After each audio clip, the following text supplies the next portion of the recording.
جہاد کرتا رہے۔ اب دیکھیں نا، حضرت ابو صالح موسیٰ جنگی دوست رحمۃ اللہ علیہ کی زندگی کتنی پاکیزہ اور تقویٰ کتنا اعلیٰ تھا۔ یہ واقعہ ہو سکتا آپ نے سنا ہو، میں ایمان کی تازگی کے لیے اور اپنی اور آپ کی بھلائی کے لیے، اپنی اصلاح کے لیے بتا رہا ہوں۔ حضرت ابو صالح موسیٰ جنگی دوست اکثر اوقات آپ دریا کے کنارے چلے جاتے، دریائے دجرہ مصلی بچھا کر کے نماز پڑھتے، دن بھر روزہ رکھتے تھے، رات قیام میں عبادت میں رکوع میں گزارتے، کبھی جہاد کرنے جاتے، بہت مشقتیں اٹھائی دین پر قائم رہنے کے لیے۔ آپ ایک دن دریا کے کنارے گئے، کیا دیکھا کہ دریا میں ایک سیب ہے بہتا ہوا چلا آ رہا ہے۔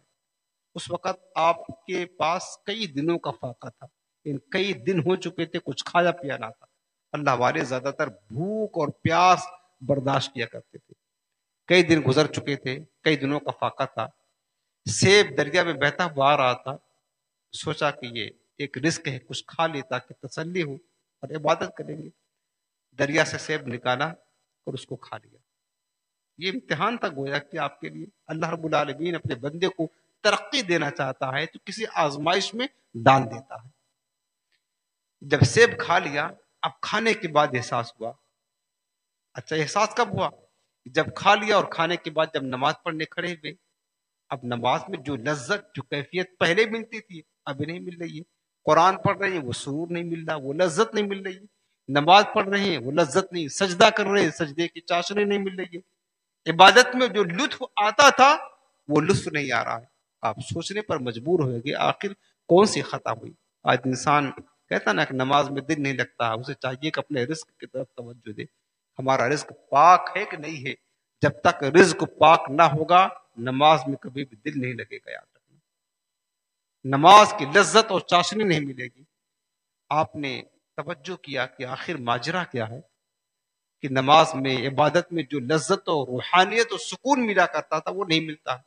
پھر خیال آیا کہ ہاں، وہ ایک سیب تھا، ہم نے کھایا تھا، بھوک لگی تھی، نہ جانے کس کا سیب تھا، اس کے مالک سے تو ہم نے پوچھا نہ تھا، حالانکہ وہ حلال تھا ان کے لیے کھانا، لیکن اللہ والوں کا تقویٰ بہت بلند ہوتا ہے نا، بہت بلند ہوتا ہے۔ اب آپ نے سوچا کہ جس کا سیب تھا ہم نے اس سے پوچھا تو نہیں تھا نا۔ یہ احساس بیدار ہوا، یہ احساس پیدا ہونا بڑی اہم چیز ہے پیارے۔ آج ہم نہ جانے کتنے لوگوں کے قرضے لے کر کے دبا کر بیٹھ جاتے ہیں، سانس تک نہیں لیتے ہیں۔ کیا کیا لوگوں کی جائیدادیں، زمینیں، دکان مکان ہڑپ کر جاتے ہیں لوگ، انہیں کچھ احساس نہیں ہوتا ہے۔ لاکھوں لاکھ قرض لے کر بیٹھے ہیں، مطالبہ کرنے والے مطالبہ کر رہے ہیں، ہمارا ضمیر بیدار نہیں ہوتا، دل بیدار نہیں ہوتا، ہم نے کیا کچھ کھا، نہ جانے کتنی حرام چیزیں کھا کر کے بیٹھے ہیں۔ ضمیر کبھی بیدار نہیں ہوتا، چونکہ دل مردہ ہو چکا ہوتا ہے، اس دل میں روشنی باقی نہیں ہوتی، اس وجہ سے کچھ اثر نہیں کرتا ہے، نہ احساس بیدار ہوتا ہے۔ حضرت ابو صالح رحمت اللہ تعالیٰ نے احساس بیدار ہوا، ہم نے سیب کھا لیا تھا، ایسا لگتا ہے جس مالک کا یہ سیب تھا اس سے پوچھا نہ تھا، اسی وجہ سے عبادت کی لذت اور روحانیت نصیب نہیں ہو رہی ہے۔ آپ نے کیا سوچا کہ چلتے ہیں جس طرف سے سیب بہتا ہوا آ رہا تھا وہی راستہ پکڑ کر کے چلتے ہیں، جدھر دیکھیں گے کوئی باغ ہوگا اور کوئی باغ کی شاخ جو ہے، کسی درخت کی شاخ اس دریا کی طرف جھکی ہوگی، سمجھ جائیے کہ سیب انہی کا ہے، پھر اس باغ والے سے معافی مانگ لیں گے، جب معاف کر دیں گے تو پھر ہمارا معاملہ کلیئر ہو جائے گا۔ یہ سوچ کر آپ نے دریا کے کنارے کنارے جدھر سے سیب بہتا ہوا آیا تھا سفر کرنا شروع کر دیا۔ سفر کرتے رہے، ایک جگہ پر پہنچے، دیکھا کہ ایک سیب کا باغ ہے اور اس باغ کا ایک درخت جو ہے دریا کے کنارے تھا، اس درخت کی ایک شاخ دریا میں لٹکی تھی اور سیب لگا ہوا تھا اور سیب پکا ہوا تھا۔ بعض سیب جب زیادہ پک جاتا تو ٹوٹ کر کے دریا میں گر جاتا اور پانی میں بہنا شروع کر دیتا۔ بس وہ سمجھ گئے کہ ہو نہ ہو یہ سیب اسی باغ کا ہے۔ آپ گئے اس باغ کے مالک سے ملے، اور اس باغ کا مالک کون تھا؟ ابھی ہم نے آپ کو بتایا، حضرت سیدنا عبداللہ سومئی رحمت اللہ تعالی اس باغ کے مالک تھے۔ ان سے ملے اور اپنا ماجرا عرض کیا کہ حضور بات یہ ہے کہ آپ کے درخت کا ایک سیب بہتا ہوا جا رہا تھا، کئی دن کا فاقہ تھا، بھوک لگی تھی، ہم نے کھا لیا اور آپ سے اجازت نہ لی، بغیر آپ کے پوچھے آپ کا سیب کھا لیا۔ اور ہمیں اب عبادت میں لذت نہیں نصیب ہو رہی ہے، آپ معاف کر دیں تاکہ ہمیں معافی مل جائے اور ہماری عبادت کا جو معاملہ ہے یہ بحال ہو جائے۔ حضرت عبداللہ سمعی نے جب اس نوجوان کو دیکھا کہ ایک سیب کے لیے اتنا دور دراز سے سفر کرتا ہوا آ رہا ہے، ایک سیب کی معافی کے لیے، سمجھ گئے کہ کوئی معمولی انسان تو نہیں ہے، یہ کوئی معمولی بندہ نہیں ہے۔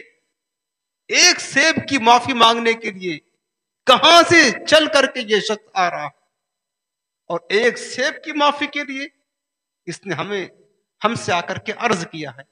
حضرت عبداللہ سمعی خود اللہ کے ولی تھے، نگاہ باطن سے جان لیا ایک شخص آگے چل کر کے کیا بننے والا ہے اور اس کی پشت سے کون شخصیت جلوہ گر ہونے والی ہے۔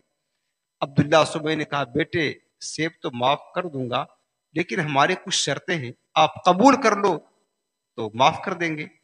در حقیقت یہ ایک معمولی تو تھا نا کام، کوئی بہت بڑا کام تو نہ تھا، کہہ دیتے جاؤ میں نے معاف کیا، لیکن نہیں، حضرت عبداللہ سمعی نے اپنی نگاہ ولایت سے دیکھ لیا کہ آگے چل کر کے یہ نوجوان بہت بڑا اللہ کا ولی بننے والا ہے اور اس کی پشت سے اولیاء کے سردار پیدا ہونے والے ہیں، لہٰذا ان کی تربیت کی جائے، ان کے ساتھ انہیں کچھ ریاضات اور مجاہدات کرایا جائے، انہیں سنوارا جائے، ابھی جوانی کی عمر ہے۔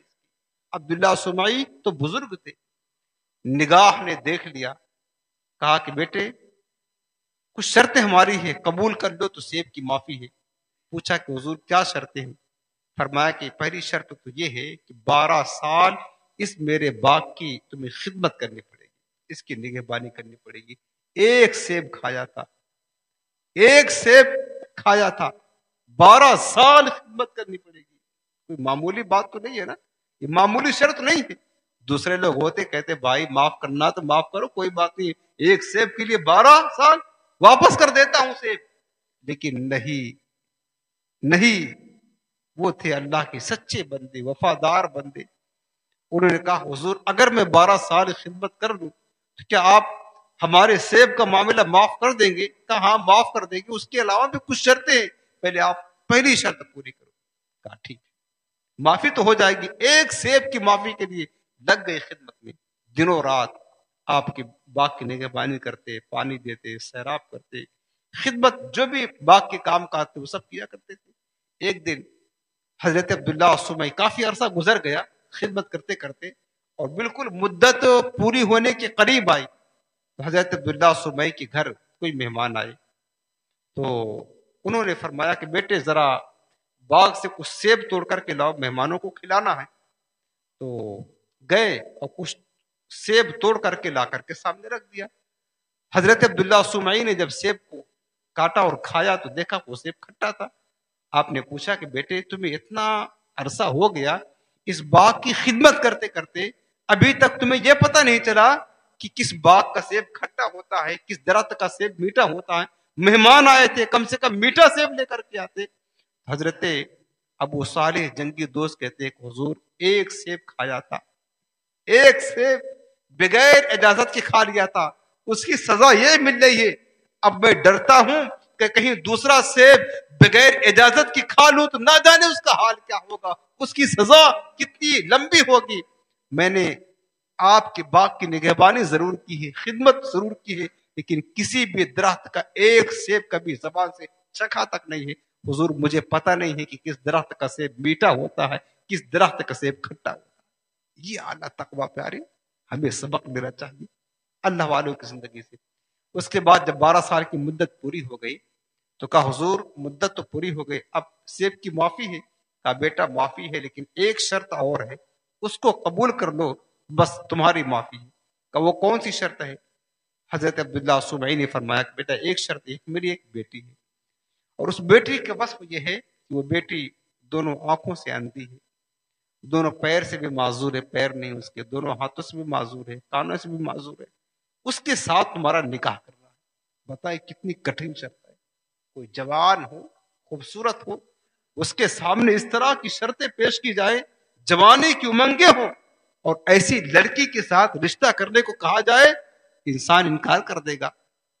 آپ نے فرمایا کہ حضرت نکاح تو کر دوں گا، کیا میری وہ سیب کا معاملہ ہماری معافی ہو سکتی ہے، معاف کر دیں گے آپ؟ کہا بیٹا نکاح کر لو، اس کے بعد تمہارے لیے معافی ہے۔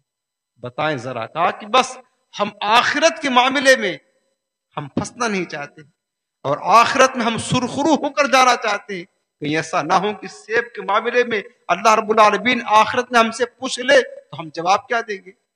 اس لیے ہم معافی کرا کر جائیں گے، اگرچہ کتنی بھی مشقت اٹھانی پڑے اور کیسی سخت ترین شرطیں ہمیں منظور کرنی پڑے۔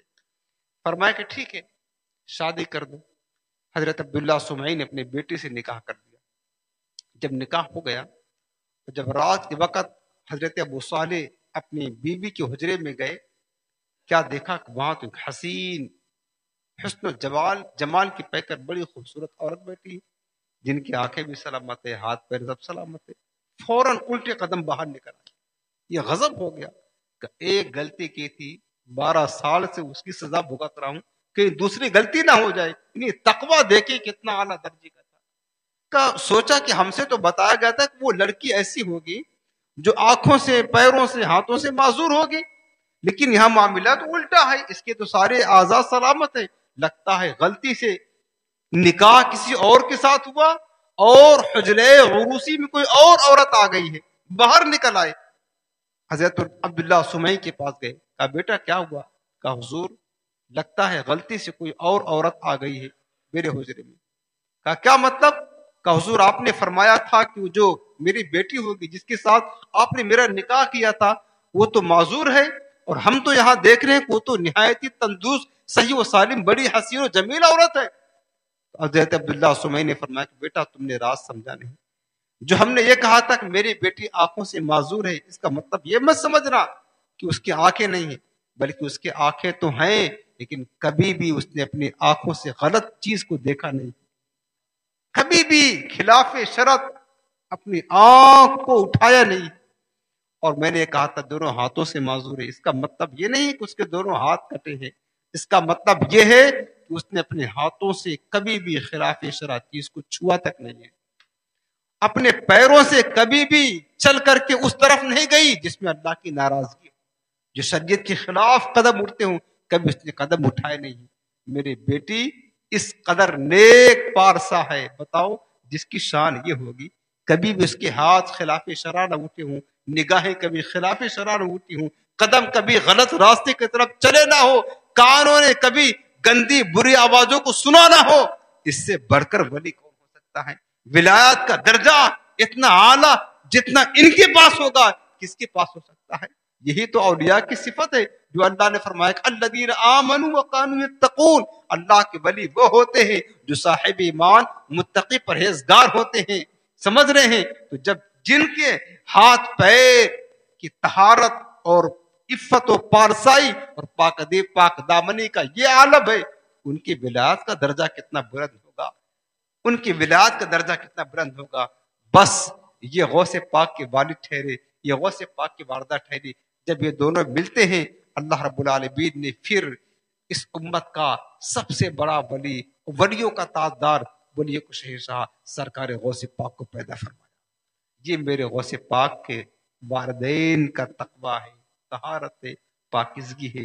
یاد رکھنا پیارے، جب ماں باپ نیک ہوتے ہیں، ماں بھی پارسا ہوتی ہو، اولاد بھی اور باپ بھی نیک پرہیزگار متقی ہوتا ہو، اس کی گود میں پلنے والا بچہ بھی اللہ کا ولی ہوتا ہے، وہ غوث اعظم ہوتا ہے۔